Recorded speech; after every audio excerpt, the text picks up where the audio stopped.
Hello and welcome to another episode of May Contain Traces of Soy, the podcast all about surviving and thriving on a plant-based, low-waste lifestyle. I am your host, Rochelle. Thank you so much for joining us for this week's episode. If you are new around here, hello, welcome to the podcast. Really psyched to have you listening today. And if you're a regular listener, welcome back, soybeans. So glad to have you guys back listening every single week. We super duper appreciate it. If you are new around here, you won't know this, but we do shout outs on this show. So that's something where you, the listener, can get in touch with us and you can suggest topics you want covered or interviews you'd like to see done, guests you'd like to have on. And we'll do a shout out for you on the next show when we cover your topic or get your guest on. So you can hit us up on Instagram. We are May Contain Traces of Soy, or on Facebook. But we are more active on Instagram. So you can go check us out there. Remember to follow us, subscribe to this podcast, and go and check out the YouTube as well, because we're dropping new videos every single week. So this week on the podcast and on the YouTube, we're talking about Artisa Cheese.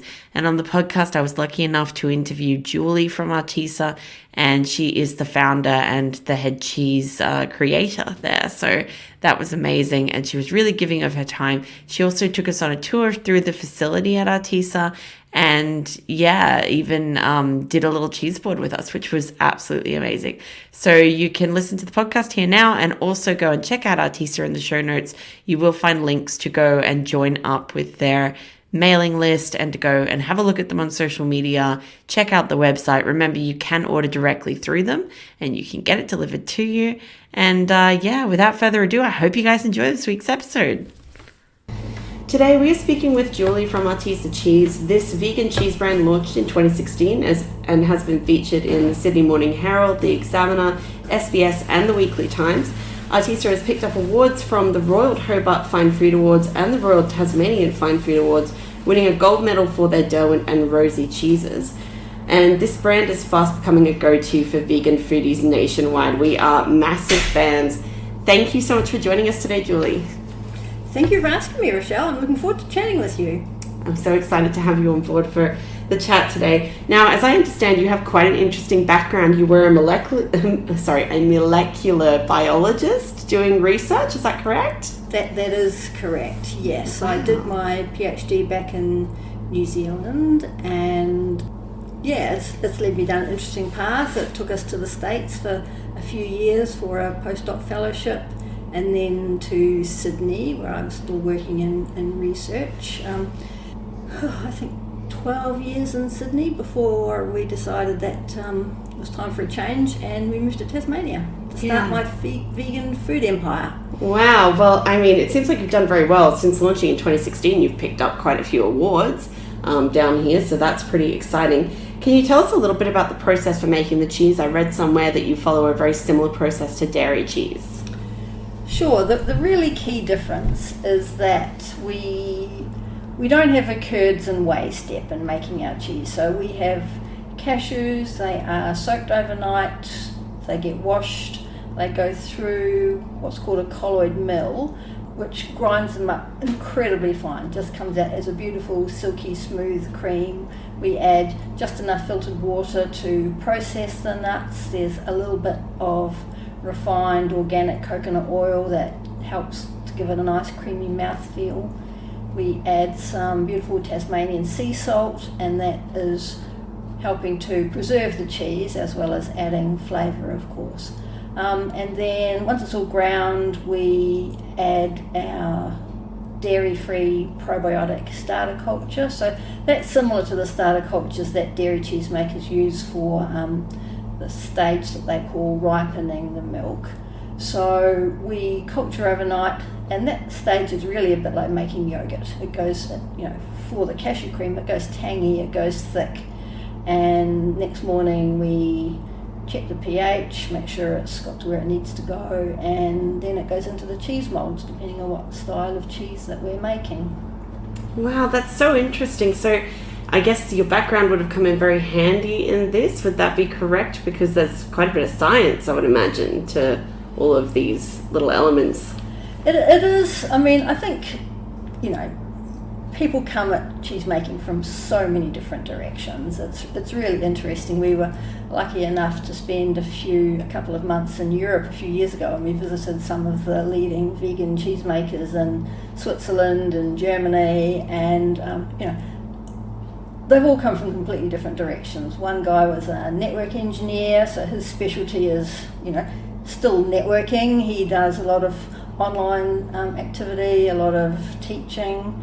There was a guy we met from Germany who was a surgeon, and he's a bit like me, comes at things from a very sort of sciencey direction. We met a guy from New Root in Switzerland, incredibly successful cheese company there, vegan cheese company. He's an engineer, and he needs a piece of equipment, he just figures out how to build it himself. So really interesting, really diverse. So for me, yes, I do like the sort of microbiology aspects of it, and I've probably got a few more insights. My experimental design might be a little more complicated than other people when it comes to my R&D, but it's not a prerequisite by any means. Definitely. It also seems like with your cheeses, you guys do a lot of focus on sustainability and promoting and using local produce and products. For example, your Tasmanian pepperberry, you've got that lovely Launceston blue, so there's that very local focus. I read somewhere that you do a bit of wild foraging for some of the cheeses. Can you expand on that for me a little? Look, we do. When I did move to Tasmania from Sydney to start my vegan food business, I really had a couple of criteria that were non-negotiable. Obviously, had to be vegan. I'd been vegan for a few years before I moved down here already.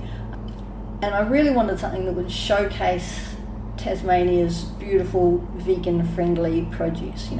So much of Tasmania's reputation as a fantastic foodie destination, it's a well-deserved reputation, I would say, but so much of that rests on beef and dairy and seafood, and there's so much more to Tasmania than that. So since I started the business, goodness, I've tried everything, you name it, I've had a crack. I've done cheese with wakame seaweed, I've done cheese with Tasmanian saffron, I've done cheese washed in Tasmanian Pinot Noir, I've injected it with single malt whiskey, I've done a lot, and with varying degrees of commercial success. Sometimes I'm a little bit too out there, but they all had their fans. So with our current selection, you're right, the Derwent is the one that every summer we have a little company outing, and we drive down to the Derwent River where the fennel grows wild along the riverbanks for sort of kilometres, and we bring back a carload. We generally have to go down a couple of times to bring back all of the flowers that we harvest. So you've got to pick it just the right stage, when the flowers open enough to release the pollen but not so open that the pollen's all disappeared.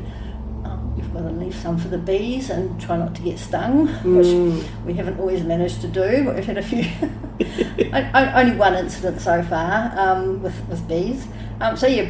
Bring the flowers back, dry them, sift out the pollen, and it's just the most exquisite ingredient to work with. Not seen much in Australia. The Europeans tend to use the pollen a little more. In Italy, they call it the spice that fell from angel's wings. So yes, they do love it. So yeah, I love that one, and as you said, it is one of our most decorated cheeses. 2 gold medals, and reserve champion in the plant-based food category at the Tasmanian Fine Food Awards last year. So yeah, it's lovely. It's such a good cheese. It's fast becoming one of my favourites. I was obsessed with the blue, still love that. But this one, there is just an addictive quality with the pollen. The flavours just pops in the mouth, and it's just like, how and what is it? And it's hard to find cheese, like vegan cheese, that gives you that intense mouthfeel, that addictive nature that dairy cheese, always had before you go vegan. So this is probably the only cheese board style cheese I've found that does that. And as I understand it, that was your goal in the positioning for the brand, wasn't it? Absolutely. We always knew we were never going to be competing with supermarket brands, and nor did we want to, I didn't start the business because I was desperate to eat vegan cheese. it was just such a gap in the market. It was just such a good business opportunity for us that we thought we could, fill. So yes, that's always been our aim, a premium cheese board style product that heroes Tasmanian ingredients. Obviously, the cashews are imported.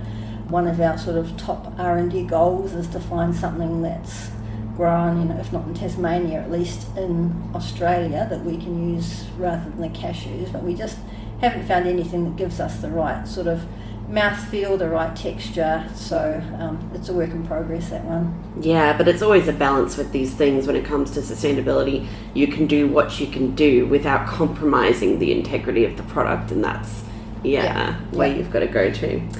Well, I would love for you to tell me a little bit more about the cheese types, because I know that you do a few different things with the cheeses, and we've got, some more soft types and then some more hard types, and I think there's a different process for each. So could you expand a little bit on how those work? Well, there's not super different, really. The difference is really just the time that we mature them for. So we are one of the few companies that's really doing long aged cheeses. So our chef style, the fresh one, so that's the Derwent with the fennel pollen and the rosy with the pepperberry. They're intended to be sold when they're soft and creamy. So they're a spreadable style. So they are packaged within a few days of culturing, about a week, long enough to just cut them up, get them in their bags, and then the Freycinet, which is the one that's rolled in beautiful Tasmanian botanicals, and the Tasman Black and the Gladstone, they go into wheel-shaped moulds, and we generally keep them around 8 weeks. So they get turned regularly, they get brushed, they get salt washed, so they do get the same sort of maintenance as you would get with a regular dairy sort of cheese. And we can, you can keep them, really as long as you like. Basically, they're just sort of drying out. They get a nice hard rind on the outside, but because we don't have the same protein structure as a dairy cheese, we don't have casein, which is a protein that forms it's a long sort of linear protein, and it sort of meshes together and it allows the whey to be expelled, but the cheese has that nice firm mouthfeel to it.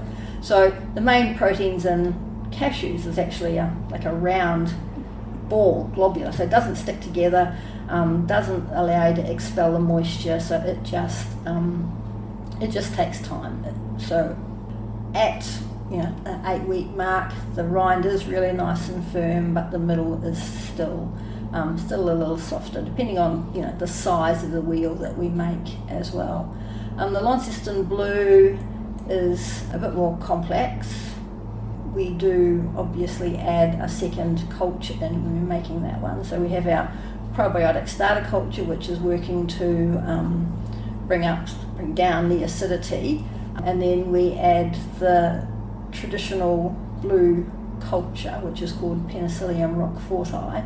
So that's what gives it the blue colour, the veins of blue, and the pretty authentic flavour. So that's to get the veins on the inside and what have you. That is a little more complicated. And then once the wheels are formed, we wash that one in a beautiful premium Tasmanian cider. So that just gives it a little sort of fruitiness, a little bit of sweetness, so it balances out the natural acidity from the cheese. So that's another lovely Tasmanian ingredient we like to use. I mean, the blue is fantastic, and I'm very fascinated by how you've managed to achieve that flavour that is so authentic. So it's really interesting to hear, that it has to do with the cultures and the type of blue culture that you're using. So you've been down here since 2016, you've been running the business. Have you guys found that Tasmania has been very accepting of the business? Have you done well down here? I know that on the mainland, you're definitely doing well. You're popping up in all sorts of, vegan cheese places and little supermarkets and stuff. So, no, honestly, Tasmania has been extremely good for us. We started out at the little Evandale Country Market on Sunday mornings, did that for a year. We had a stint going down to Hobart, to the Hobart Twilight Market, and did Salamanca for a while. So yeah, we've all the stores. We've got stores that have been with us now for 3, 4, 5 years that have stuck by us and continue to support us. So I think there's a lot of and even probably during COVID, if there was anything good that came out of COVID, I think it was people's real commitment to supporting local, small local businesses, and I think that's served us really well, through COVID, and even now I think we're still getting some benefit from that. Absolutely. I mean, the product is good too, so I feel like when there's a good product, people come to it and they support it, That's right. It's definitely deserves all of the praise that it's received, just in my humble opinion as a cheese lover. But yeah, it's amazing to see how well you guys have done, and how like the kind of cheese that you're able to make, and how wonderful and close to dairy cheeses that is. What actually drove you to become vegan? Because you said you've been vegan for a few years beforehand. I mean, I became vegetarian when I was 18, and that was, not from any great epiphany. I was just always a very squeamish child, could never stand touching, meat when I was a kid, having to feed the animals. Hated it. When I was at university, I was living in halls of residence, and the food was dreadful, and after my second semester at uni, I moved out into a share house with a friend of mine who was a vegetarian. So I went home in the summer. I said, Mum, I'm going to be a vegetarian for the summer. And that lasted about, it lasted probably 30 years. And then when we moved to the States, I said, we were living in a fairly conservative part in the Midwest there, and I thought, God, if I go over there and say I'm vegetarian, I might, starve to death. So I said, I won't say it, I'll bear it in my heart, but I'll just see how it goes. So I did have a spell when I was sometimes eating meat again, and then when we moved to Sydney, I was just finding that vegan food was my favourite food to eat. My daughter was probably 18 or so by that stage. She was also preferring to cook and eat vegan food, so we just went overnight, okay, we're doing this. And so that's what we did. That was my last trip to Melbourne. Oh, wow! For our listeners at home, Julie's got this beautiful scriptive tattoo that says vegan on her wrist, which is just lovely. I went up for the Melbourne Vegan Festival and decided I'd already decided. So Ella, my daughter, booked me in and took me along, because she's got a fair few of her own. So yeah, that's so cool though. Yeah. Oh, that's really interesting to hear. I mean, I have to agree with you. Vegan food has just come on in leaps and bounds. It's amazing what you can get now. There are so many innovative creators, I think, like yourself and like other food scientists, and the people who are making leaps and bounds in fake meat as well.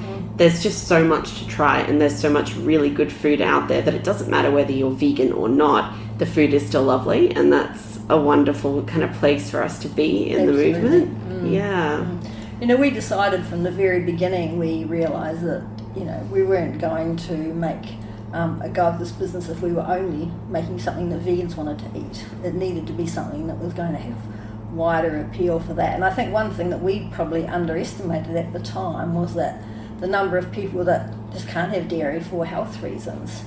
I would say probably a third of our customers might be vegan, and a third are, lactose intolerant or, allergic to dairy or whatever.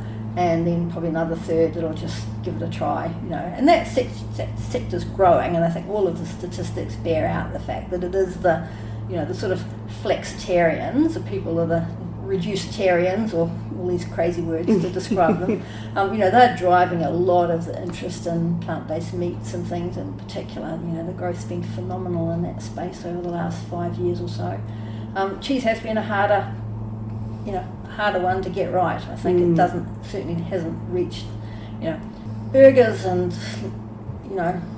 those sorts of things. They're so similar in taste and texture to the animal-based alternatives that they've had very wide acceptance. And look, cheese is better, but it's not there yet. And it never will be. That's the thing. Until we go down the path of precision fermentation. I don't know if you know what that is, but that's when you basically get microorganisms, so yeast or fungi. You can program them to produce the exact same proteins as dairy. So it's been used in the medical industry for like decades. That's how insulin is made now. No more extracting insulin from pigs' livers and things. Insulin's made using this precision fermentation technology, and there are companies now in the States and starting in Australia. There is a company in Australia that's doing this to make casein and the whey protein, completely animal free, completely dairy identical, and I think that's going to be the game changer for the dairy industry, for the plant-based non-dairy industry. It'll be interesting, really interesting to see how that pans out. Yes, that'll be fascinating, because casein is it's particularly the part of dairy cheeses that make it so hard to replicate in vegan cheese, isn't it? Yeah, From what I've read, that's the part that affects your brain and fires off those things that make you go, those casomorphins, yes. I think they're called, exactly. Yeah, that's right. Ah, that's so interesting. Oh, I can't wait to see that happen. That's I know. I mean, look, it's very high tech, and there's always going to be there's always going to be people that don't find that unacceptable. They don't want that food that's made, like that. So, look, I don't think it's going to. I think there'll always be a place for the more whole foods based products, like we make. But no, it will change. It'll definitely have an impact. Yeah. Well, I think you come so close with the products that you do without having that kind of replicated case, and the way that you guys work with cultures. It replicates so close to cheese, to dairy cheese. I think that, you're almost there as it is, in my opinion. It's very good. But I suppose you would know how people think of it in comparison with dairy cheese if you have a lot of people who are buying from you that do still eat dairy cheese, like the flexitarians. What are their comments about it? Do they think it comes pretty close? Look, we do the farmers market every Saturday morning, and, for the most part, we love it. Look, we don't love it as much when it's freezing cold and raining, but it's the best market research you can possibly do. So we love the feedback that we get. We love people being so surprised. People say, "What is this plant-based cheese?" They've got no idea. They've never tried it before. Bless the people that'll come along, and the old farmers that get dragged along, and it's such a joy to chat with them about what we're doing and get their look, we're not for everybody, we know that, we never will be. No products are, I don't suppose, but we get lovely feedback, and that that does make it much easier to be there on those cold, damp mornings. And that must be interesting too, to see that feedback, because especially in a place like Tasmania, there are a lot of vegans here. There's a lot of people who are very focused on sustainability and the environment here, but there's also a lot of people who are farmers. They are dairy farmers. They are used to farming being a very big part of their world down here, especially kind of dairy farming and meat farming. So it's it must be interesting to interact with those people when they do sort of go, "Oh, well, that's not too bad." No, it's very rare that I get any negative feedback. I remember one grumpy old man walking past the market, probably a year or so back, saying, "You can't call it cheese." And literally that's the only time I've had any negative feedback like that, and he wouldn't even look me in the eye. I was quite happy to explain to him that in Australia it's quite legal to call it cheese. In some countries it's not, but until they tell me I can't, I will. I used to have, when we had our shop open here, I used to have a dairy farmer that came in every Christmas and bought cheese for his vegan daughter to take it, for her to come down and she enjoy with the family. So no, people are very accepting and very open-minded for the most part, in my experience. Yeah, that's lovely to hear. And I think we're moving more towards that now in society anyway, as it is. There's more people, as you say, who are flexitarian, who are trying things out, and just more people who are a little bit more supportive and a little bit less judgmental than they used to be. Well, thank you so much for joining us for this week's episode. I'm going to drop all of the links in the show notes. You'll be able to go check out the Instagram for Artisa and the website, and I'm sure that you can find it probably in some of your local vegan haunts. I'm sure there's a few out there that you can hit up. So if you go and follow them there and have a look and check out the website online, see where you can pick up some of this amazing cheese. I hope you guys enjoyed this week's episode of May Contain Traces of Soy.